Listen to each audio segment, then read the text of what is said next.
বাংলাদেশের পুঁজিবাজারে ২০১০ সালের ধসের সময় সূচক যেখানে নেমে গিয়েছিল, বর্তমানে সেই স্তরের ঠিক কাছাকাছি অবস্থান করছে ঢাকা স্টক এক্সচেঞ্জ। গত ৯ মাসে মূলধন হারিয়েছে ৫৪,০০০ কোটি টাকা। চলতি বছরের ২৫ মে ডিএসসির সূচক ছিল মাত্র ৪,৭০৯ পয়েন্ট, যা ২০১০ সালের ভয়াবহ ধসের সময়কার কাছাকাছি। এই পরিস্থিতিকে বিনিয়োগকারীরা ধস নয়, তার চেয়েও শোচনীয় বলে মন্তব্য করছেন।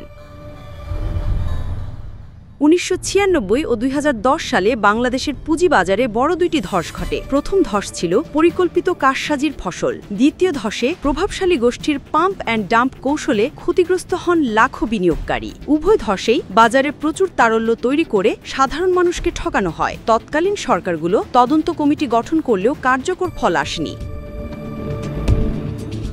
বর্তমানে ডিএসসির সূচক নেমে এসেছে ৪,৬৩৭ পয়েন্টে, আর বাজার মূলধন ৫৪,০০০ কোটি টাকা কমে দাঁড়িয়েছে ৬,৪৬,০০০ টাকায়। ডিবিএ সভাপতি বলছেন, মৌলিক দিক দিয়ে বর্তমান সময় ২০১০ সালের চেয়েও খারাপ। ব্রোকার হাউসগুলো অস্তিত্ব সংকটে, কর্মী ছাঁটাই হচ্ছে, ঈদ এসেছে আনন্দহীনভাবে। বিনিয়োগকারীদের অনেকে নিঃস্ব হয়ে পড়েছেন, ফিরছে না আস্থা। অথচ ৯ মাসে শত শত কোটি টাকা জরিমানা করেও একটি টাকাও আদায় করতে পারেনি বিএসইসি।